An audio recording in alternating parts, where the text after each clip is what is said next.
നമസ്കാരം. കേരള രാഷ്ട്രീയത്തിൽ മറ്റൊരു നാണക്കേടിൻ്റെ അധ്യായം തുറക്കപ്പെട്ട ദിവസമായിരുന്നു ഇന്ന്. നമുക്കറിയാം, കേരളത്തിലെ ഏറ്റവും പ്രധാനപ്പെട്ട രാഷ്ട്രീയ പാർട്ടി, അതിൻ്റെ യുവജന സംഘടന, ഇന്ത്യൻ നാഷണൽ കോൺഗ്രസിൻ്റെ യുവജന സംഘടനയായിട്ടുള്ള യൂത്ത് കോൺഗ്രസിൻ്റെ സംസ്ഥാന അധ്യക്ഷനും അതിലുപരി പാലക്കാടിൻ്റെ ജനപ്രതിനിധിയുമായിട്ടുള്ള രാഹുൽ മാങ്കൂട്ടത്തിൽ ഇപ്പോൾ ഒരു സ്ത്രീ വിഷയവുമായി ബന്ധപ്പെട്ട നാണം കെട്ട് രാജിവെച്ച് പുറത്തു പോകേണ്ട ഒരവസ്ഥാ വിശേഷത്തിനാണ് ഇന്ന് രാഷ്ട്രീയ കേരളം സാക്ഷ്യം വഹിച്ചത്. നമുക്കറിയാം, ഇന്ന് രാവിലെ മുതൽ ഒരു പ്രമുഖ മലയാള മാധ്യമം രാഹുൽ ഗർഭചിത്രത്തിനായി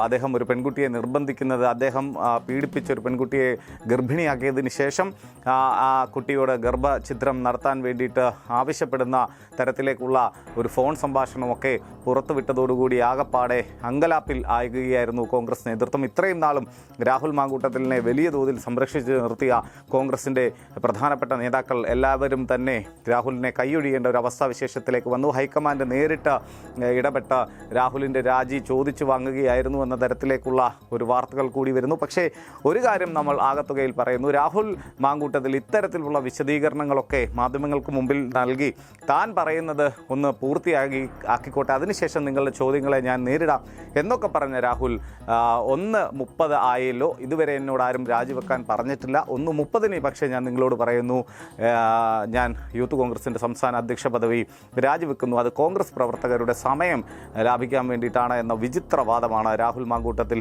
എന്ന നാണം കെട്ടി നിൽക്കുന്ന ഒരു രാഷ്ട്രീയക്കാരൻ ഇപ്പോൾ പറഞ്ഞു വെച്ചിരിക്കുന്നത്. അത് പറയുകയും രാഹുൽ മാങ്കൂട്ടത്തിൽ പെട്ടെന്ന് കറങ്ങിത്തിരിഞ്ഞ് വീടിനകത്തേക്ക് പോകുന്നതായിരുന്നു കാണുന്നത്. മാധ്യമങ്ങൾ ആവർത്തിച്ച് ചോദ്യങ്ങൾ ഉന്നയിച്ചിട്ടും അദ്ദേഹം പ്രതികരിക്കാൻ തയ്യാറായില്ല. പക്ഷേ ഒരു കാര്യം ഉറപ്പുണ്ട്, ഇത്തരത്തിലുള്ള മുടന്തൻ വിശദീകരണങ്ങൾ കൊണ്ടും ന്യായീകരണങ്ങൾ കൊണ്ടും ഒന്നും തന്നെ രാഹുൽ മാങ്കൂട്ടത്തിന് തടിതപ്പാൻ കഴിയില്ല.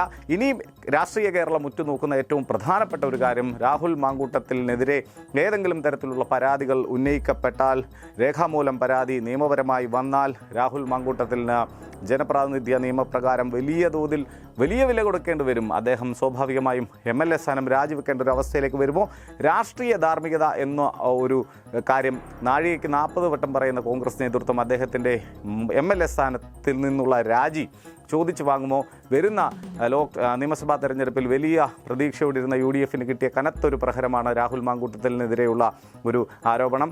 ഈ ഒരു അവസരത്തിൽ, ഇപ്പോഴത്തെ ഒരു സാഹചര്യത്തിൽ, ഈ ഒരു പീക്ക് ടൈമിൽ രാഹുലിനെ പാലക്കാട് രാജിവെപ്പിച്ച് ഒരു പുതിയ രാഷ്ട്രീയ സന്ദേശം നൽകാൻ കോൺഗ്രസിന് സാധിച്ചാൽ ഒരു പക്ഷേ കോൺഗ്രസ് വലിയ തോതിൽ ഈ ഒരു കേടുപാടില്ലാതെ ഈ ഒരു വിഷയത്തിൽ നിന്ന് തലയൂരി പോകാനും പാലക്കാട് സീറ്റ് നിലനിർത്താനും സാധിക്കുമെന്നൊക്കെ നമുക്ക് ഇപ്പോൾ തോന്നുന്നു. രാഷ്ട്രീയ നിരീക്ഷകരും അത്തരത്തിലുള്ള കാര്യങ്ങളാണ് പറയുന്നത്. പക്ഷേ MLA സ്ഥാനത്ത് കടിച്ചു തൂങ്ങി ഇനി രാഹുൽ മാങ്കൂട്ടത്തിൽ പാലക്കാട് നിന്നാൽ ജനങ്ങൾക്ക് വേണ്ടാത്ത ഒരു MLA ആയി മാറും, സ്ത്രീ വിരുദ്ധനായിട്ടുള്ള ഒരു MLA ആയി ചിത്രീകരിക്കപ്പെടുമെന്ന കാര്യത്തിലൊന്നും ഒരു തർക്കവുമില്ല. പക്ഷേ ഒരു കാര്യം ഉറപ്പാണ്, രാഹുൽ മാങ്കൂട്ടത്തിൻ്റെ രാഷ്ട്രീയ ഭാവി താൽക്കാലികമായെങ്കിലും വലിയ തോതിൽ പ്രതിസന്ധിയിലായിരിക്കുകയാണ് എന്ന കാര്യത്തിൽ യാതൊരു തർക്കവുമില്ല.